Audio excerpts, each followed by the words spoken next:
छत्रपती शिवाजी महाराज यांच्या काळातील सिंधुदुर्ग जिल्ह्यातील मालवण येथे सिंधुदुर्ग हा संपूर्ण चारी बाजूनी पाण्याने वेढलेला किल्ला आहे आणि हा सिंधुदुर्ग किल्ला पाहण्यासाठी बोटीने जावे लागते। या बोटीला जाताना व येताना मिळून 100 रुपये तिकीट आहे।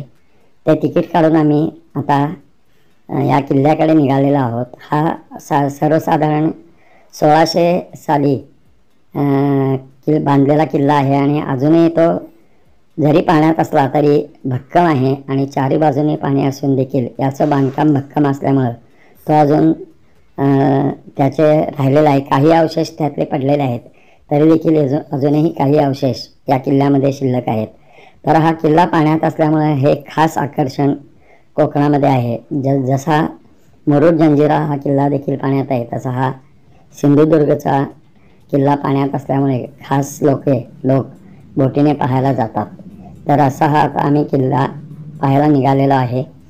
आपण किल्ल्याच्या जवळ गेलो तरी आपल्याला किल्ल्याचा मुख्य दरवाजा दिसू शकत नाही, कारण त्या काळी शत्रूपासून संरक्षण होण्यासाठी किल्ल्याचा दरवाजे असे बांधलेले असायचे की ते सहजासहजी सापडत नसत।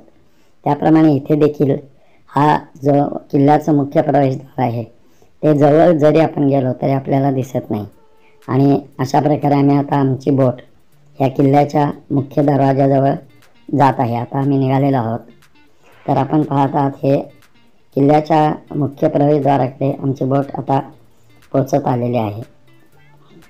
या पाण्यातील कुठल्याही किल्ल्याचं वैशिष्ट्य म्हणजे ज्याचं जे प्रवेशद्वार असतं ते किल्ला जरी जवळ आला तरी आपण पाहू शकत नाही आणि आपल्याला ते दिसत नाही, कारण शत्रूपासून संरक्षण होण्यासाठी या किल्ल्याची प्रवेशद्वार अशा पद्धतीने बांधलेली असतात की सहजासहजी ती शत्रूला सापडू नयेत। त्याप्रमाणे या किल्ल्याचं देखील प्रवेशद्वार जवळ आलं तरी आपल्याला दिसत नाही। आता ही आमची बोट हळूहळू त्या प्रवेशद्वाराकडे निघालेली आहे आणि आमच्याबरोबर एक 78 वर्षाच्या बडव्या ज्या आहेत त्या देखील आमच्याबरोबर हा किल्ला पाहण्यासाठी आलेल्या होत्या। या बोटीतून हे जे मुख्य नावाडे असतात ते आपल्याला उतरून घेतात आणि नंतर मग आम्ही सर्वजण या किल्ल्याच्या प्रवेशद्वारातून आत हा किल्ला पाहण्यासाठी जाणार आहोत।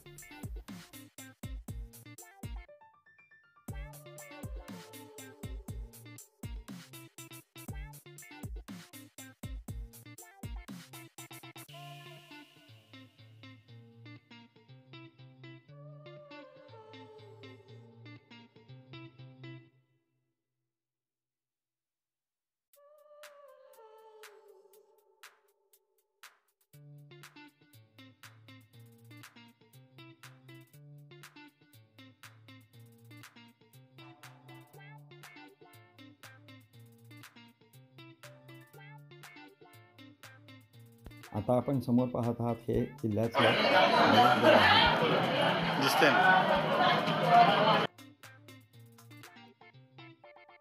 या प्रवेशद्वारातून आत गेल्यानंतर आपल्याला एक मोकळं मैदान दिसतं आणि तिथून एक अशी वाट आहे की त्या वाटेवर दोन्ही बाजूला काही आपल्याला कोल्ड्रिंक्स मिळण्यासाठी किंवा सरबत मिळण्यासाठी दुकानं देखील आहेत। किल्ल्याची संपूर्ण माहिती इथं समोर आपल्याला फोटोसह लावलेली दिसते, ती वाचून आपण किल्ल्यामध्ये जाऊन त्याप्रमाणे आपण किल्ला पाहू शकता। तर अशी ही किल्ल्याची संपूर्ण माहिती इथं दिलेली आहे।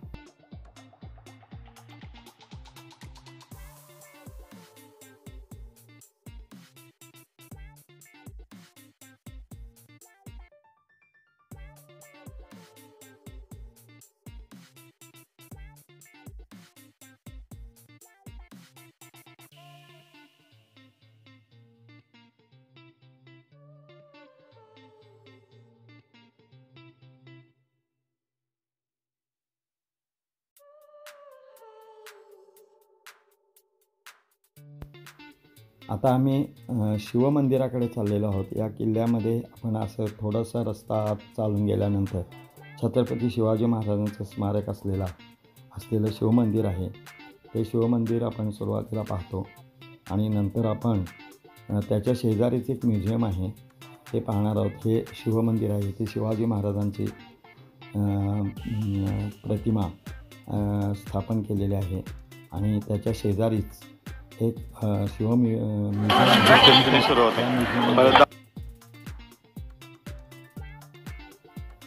आपल्याला शिवाजी महाराजांच्या काळातील सगळी हत्यारे तसेच त्या काळातील पोशाख आणि त्या काळात वापरल्या जाणाऱ्या वस्तू या आपल्याला पाहायला मिळतात. तर असं हे तेथील म्युझियम आपण तिथे गेल्यानंतर पाहू शकतो.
या बुरुजावर चढून सभोवतालचा परिसर देखील पाहता येतो, पण आम्ही बरेचसे लोक सिनियर सिटीजन असल्यामुळे आम्ही वर चढण्याचा प्रयत्न केला नाही. जी तरुण लोक आहेत ते वर जाऊन सभोवतालचा परिसर पाहत आहेत.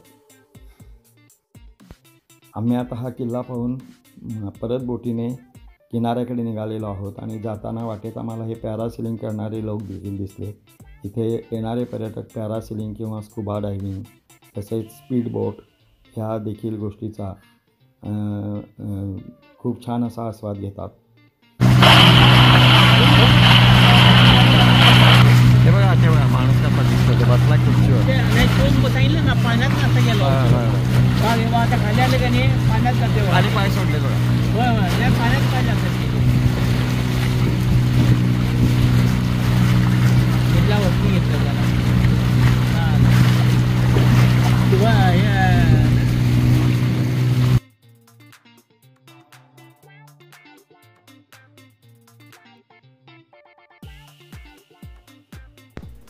आता आम्ही थोड्याच वेळात किनाऱ्यावर पोहोचू आणि तिथे पोहोचल्यानंतर त्याच्याजवळच राजकोट असा एक नवीन हल्ली शिवाजी महाराजांचा 81 फूट उंचीचा पुतळा बांधलेला आहे आणि तो पुतळा देखील पाहण्यासाठी आम्ही आता जाणार आहोत. तर आता आम्ही हळूहळू आमच्या अपेक्षित ठिकाणी म्हणजे किनाऱ्यावर जात आहोत. इथे बऱ्याचशा बोटी आपल्याला थांबलेल्या दिसतात आणि आम्ही आता उतरून किनाऱ्यावर जाणार आहोत. आपल्याला हा व्हिडिओ आवडला असल्यास आपण आमचे VSK पर्यटन हे चॅनल सबस्क्राईब करा आणि इतरांना देखील हा व्हिडिओ शेअर करा. आपण हा व्हिडिओ आमचा पाहिल्याबद्दल धन्यवाद. विनायक कुलकर्णी, VSK पर्यटन.